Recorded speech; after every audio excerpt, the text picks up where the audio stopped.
story is told that long ago, there was a little village built among the ruins of an ancient Roman city called Cherchel, near a mountain named Mount Chenois, and at the foot of this mountain there was a well, and it was known as the Mysterious Well.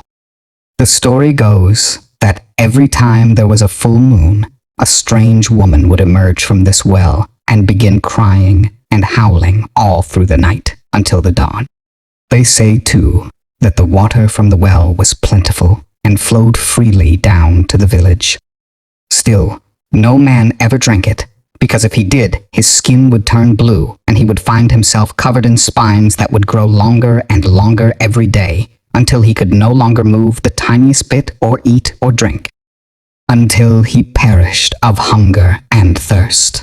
Even the animals used to refuse to drink from this water, as if they, too, knew. One year, a terrible drought struck the village. All the wells dried up. The land became parched and cracked. The cattle became weak and sick. The trees turned yellow and lost their fruit. Only this well flowed freely, its water descending all the way to the village. The villagers were puzzled and asked themselves what was going on. One day, they had a meeting to try to solve the problem. They ended up deciding that the only solution was for someone to approach the well at the time of the full moon and ask the strange woman who emerged from it. But what was needed for this mission was a brave, courageous man with a valiant heart. Nobody volunteered at first, but a handsome young man with a frail body named Salmon put himself forward to go. He was an orphan and said he had nothing to lose. I have to go because somebody has to decide. We are all in danger of dying if we don't find an answer. I know it is dangerous to go to this haunted well, but it has to be done. In any case, if something bad happens to me, nobody will be affected because I have no mother or father. The villagers were relieved and thanked Salmon for his bravery. And so, one night when the moon was full, the brave young man set off for the haunted well. The closer he came to it, the heavier his legs became, and the slower he walked. But eventually he arrived and sat down next to the well, waiting for hours for the woman to appear. Without thinking, in order to stop sleep from getting the better of him, he began to hum, then sing softly to himself, while trailing his hand in the refreshing, icy water of the well. Tell me, what is the secret of your water that continues to flow while our wells, our land, our crops, and trees have all dried up to the point where we no longer have anything to drink or eat? Suddenly, he saw gold, pearls, silver, and emeralds come gushing out of the well. Terrified, he cried, "This isn't what I want. I just want water, only water." At that moment, an extremely beautiful woman, exuding a wonderful scent of flowers, elegantly dressed in a colorful robe, emerged from the well and said to him, "Welcome, Salmon. Take as much as you want of this treasure. Do not be afraid." Salmon, still terrified, replied, No, I do not want gold. I just want water. Our village is dying. Our cattle, our land, our wells, everything is dying. I just want you to help us with water until nature is kind to us once again. Take whatever you want. The strange woman said to him, No one can see you. Take everything and leave this wretched village. Go to the big city and buy yourself houses and shops.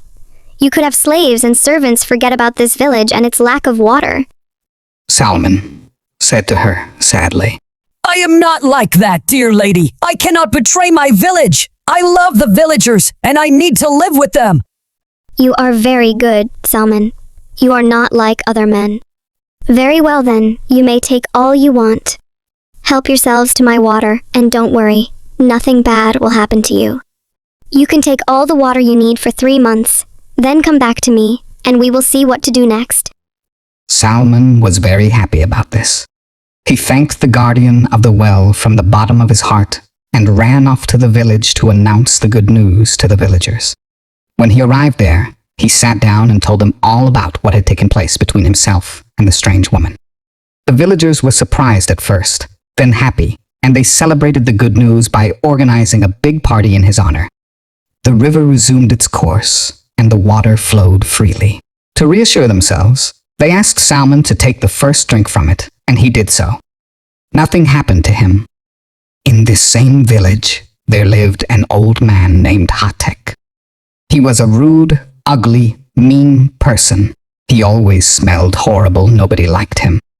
When he heard Salmon telling his story about his encounter with the guardian of the well, a wicked idea came in his mind. He decided, one night when the moon was full, to go to the well, taking with him some big sacks, which he placed on his donkey's back. Once he arrived there, he sat down and began to sing softly, trying to imitate Salmon. Suddenly, the water that was gushing from the well turned into gold, pearls, and emeralds. The strange woman appeared and asked him, So, Hatek, do you want to take this treasure for yourself? Teeth chattering, he replied that he did. Do you know that if you take it, the drinking water will disappear and will be replaced by poisoned water that will kill everyone in the village? The despicable man then replied, I don't care. I just want to take the treasure.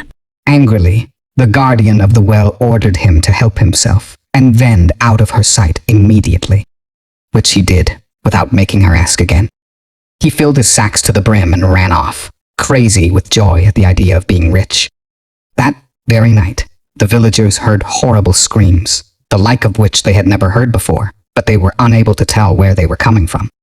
It was only at sunrise that they discovered the terrible truth. The water of the river that flowed from the well had once again become poisonous, and many of the animals that had drunk from it were lying on the ground dead and had turned a strange green color. As for Hatek, he went on his way without troubling himself about the plight of the villagers, heading for the big city, thinking about what he was going to do there and how he was going to spend all that money. Suddenly, he began to feel ill. His feet were hurting him. He told himself it must be because of how far he had walked. But when he lifted up his djellaba, the long robe worn by men in those parts, he discovered that his feet had turned blue and all over his body spines were beginning to grow out through his skin.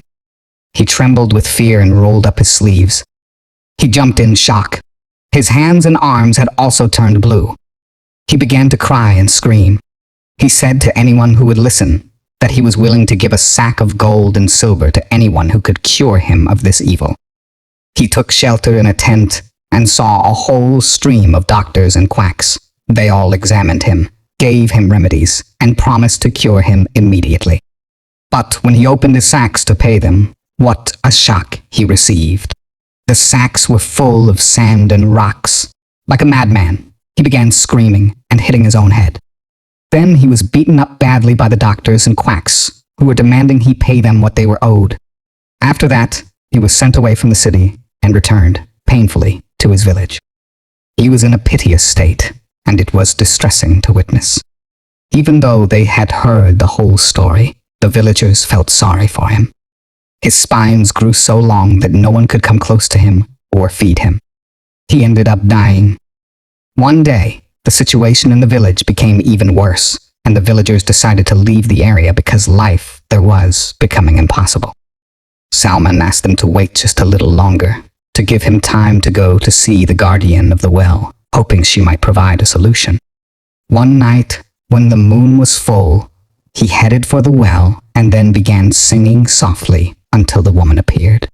She yelled at him to go back to where he had come from before she killed him. She shouted in a desperate voice, I lost my trust in human beings a very long time ago. You are the only one who has been able to convince me a little of your sincerity. But I refuse to listen to you now, because you are all the same. Whatever can have happened for you to hate mankind so much? asked Salmon, intrigued. You should know that, once upon a time, I was the daughter of the king of the genies. I had the misfortune to fall in love with a man who seemed handsome, good, and tender. But my father refused to let me marry him. He said that if he wanted to marry me, it was only because he knew that after my death, my body would be transformed into nuggets of gold and silver. My father was afraid that, once we were married, the man would kill me to inherit my fortune. I did not believe him, and I defied him. Eventually, he gave way and we got married at last. We lived happily together for a while. One day, I told him I was expecting a baby. He shouted and danced with joy. He led me to the well, promising me a wonderful surprise. He stabbed me with a knife which pierced my back. I died, as did my son who had not yet seen the light of day. My body turned into gold and silver, which the man quickly gathered up, then fled. All that was left was my soul and that of my baby. He threw my clothes and some locks of my hair to the bottom of this well. As she told her story, tears ran down Salmon's cheeks. He begged her to kill him in place of that heartless man. I did not think such a despicable being could exist on this earth. Now I understand your tears and your wailing. You have every reason to act this way. You may kill me if that might assuage your suffering. I am ready to pay the price so the people of my village and their children can live safely. Feeling moved, the guardian of the well sighed. Once again, you have succeeded in proving to me that not all men are alike. You are one of the good ones. I only take my revenge on those who are greedy for money. You are not one of them. Thanks to you, the well will return to how it was before. Its water will once again be drinkable, and life will resume its normal course in your village. I have finally forgiven you, human beings. I have understood that you are not all the same and there exist good ones among you. I am leaving. I am returning to heaven. And thus, the guardian of the well flew off to the afterlife, and the village went back to living its normal life.